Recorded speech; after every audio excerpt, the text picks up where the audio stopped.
Hello, today we're going to talk about the power of the subconscious. And I love this. This is literally a brain hack. It makes life so much easier. And when you know the way your brain works and your subconscious works, you can really start to adapt your routine around it. So you don't have to be doing things for 8 hours to make a difference. You can actually do things in a very intentional time at a certain time of your day, and it's going to make huge transformations. So first thing we're going to talk about is the subconscious. Then I'm going to explain a bit about brainwaves, why it's important and how it works. The first thing, for those of you who don't know, we have two parts of our brain from a simplistic standpoint. Our brain is like this. The top part is the conscious.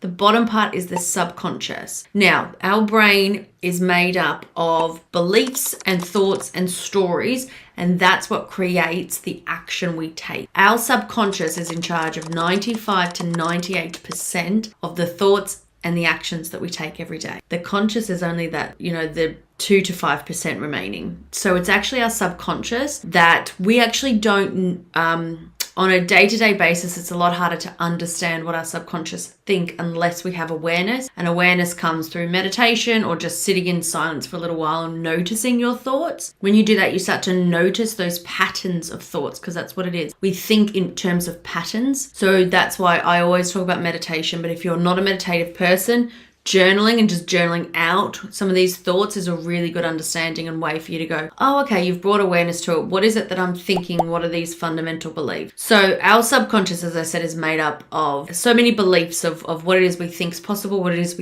we don't think is possible.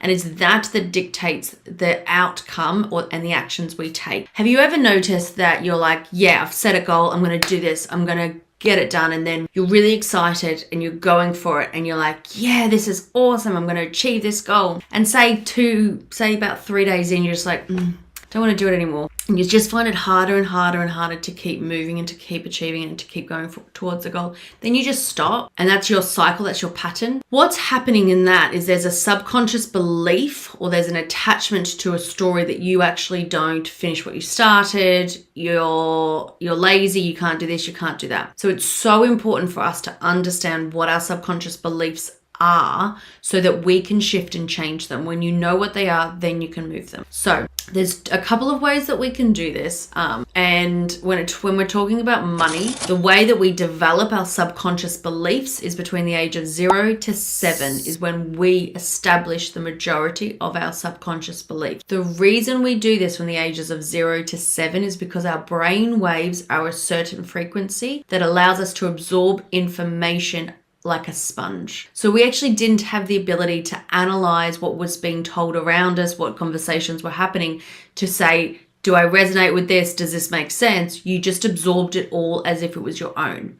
So if your parents had conversations about money around you and they were stressed, they said, there's never enough, this is scary, we're going to go bankrupt, we're never going to have enough, you will have that story playing on in the background. Even though you don't consciously know, in your subconscious, it will be in the background. And so a lot of the times you might find yourself in the pattern of, I'm scared, money, I feel anxious when I think about money, I feel scared when I think about money. The same goes if you had parents or caregivers who talked about money, but they were actually really grateful about it, they were loving around it, they felt abundant. You're also going to imitate the same of what you were taught. So the way that we change this, and the reason that brainwaves are so important, is because what I've started practicing for a couple of years now, and it's so transformational, is right before, so there's about a 20-minute window or so, when we're just waking up to when we're fully awake. And the same goes with just before we go to sleep to when we're fully asleep. There's a window of time where our brain waves change. And the reason I'm talking brain waves is because when our brain waves, so when we're in a full, so when we're starting our day and we're like, yep, okay, I've got to do this, and you're in action mode, your brain waves are what's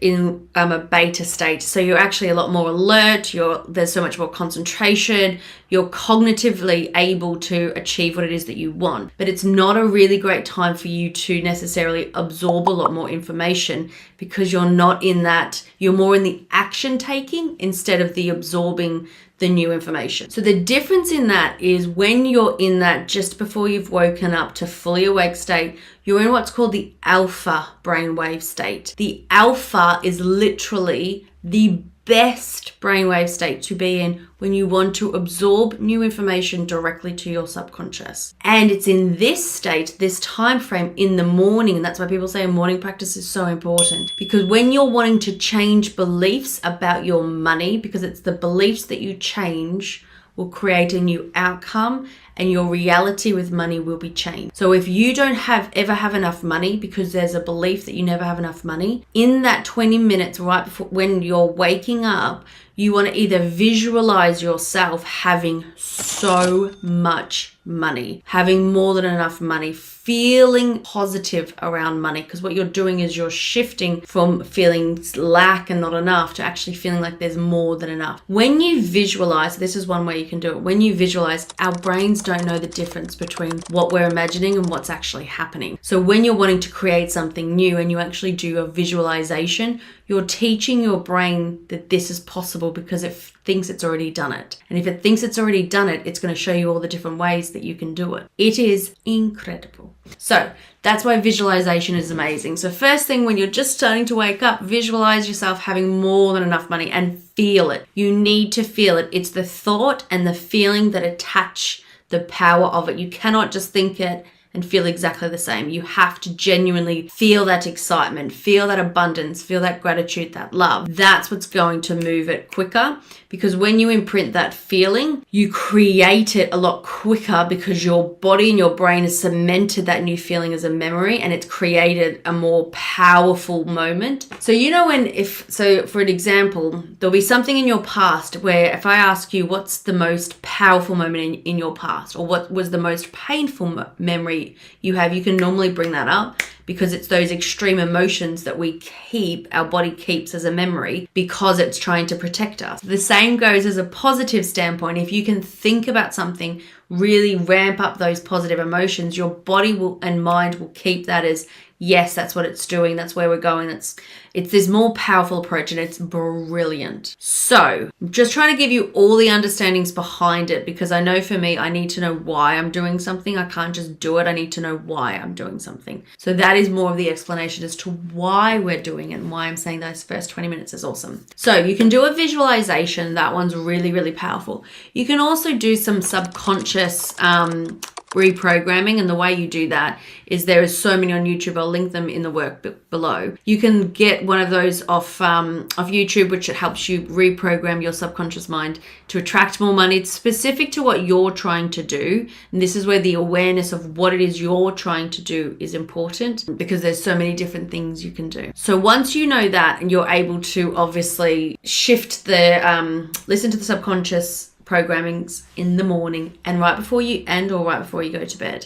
The same thing happens if you prefer visualization. So there'll be different types of people who'll be watching there. If you prefer to journal, then journal out as if it's already happened. Journal as if you've already received all the amount of money you want. You're already financially stable. You're already financially free. Journal that out right when you wake up and right before you go to bed. If you prefer to meditate, then meditate and visualize what it is that you want as if you've already got it. Again, your brain doesn't know the difference between what's true and what is imagined. So the more you imagine what you want, the quicker and easier it is that you'll receive it. Or the other way you can do this, or you can do a combination of all. It's completely up to you. You can listen to subliminal messages, and I actually listen to them whilst I'm sleeping, and because throughout the night our brainwaves shift from one to another, and when it shifts from those, if you're listening to subconscious messaging, it really helps you reprogram that. The key to this is you have to do this on repeat. It's not going to work just once. The reason you have to do it on repeat is because our brain is programmed on a repetitious cycle. So you need, if you're wanting to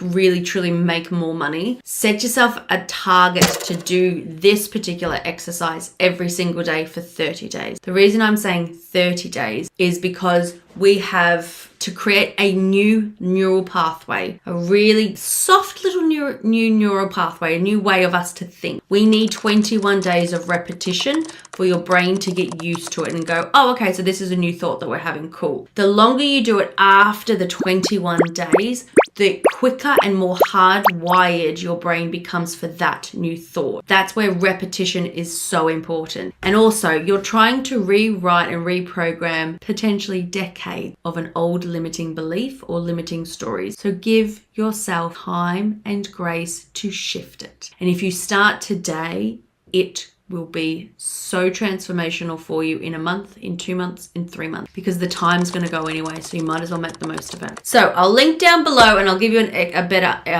a visual representation of actually the waves that our brain have, the different brain waves that we have, and when you're in that state, because there's also meditations you can do to shift your brain to be in those different vibrations and really address your subconscious beliefs to shift, to change it. So on that note, it was a big lesson today, but one I was absolutely fascinated about when I first learned about it. I was like, this is the coolest brain hack I've ever heard. So I need to tell and share it with everybody. So there you go. So down in the link below, I'll choose one activity that works for you, or all of them if you want to. But again, the key to this is doing it on repeat. So set a target to do it for 30 days and tick it off every time you do. So then you'll give yourself a little dopamine hit, and then you'll be more wanting to do it more and more and more. You got this. You've got this. Amazing amount of knowledge to help you make more money. I'll see you in the next video.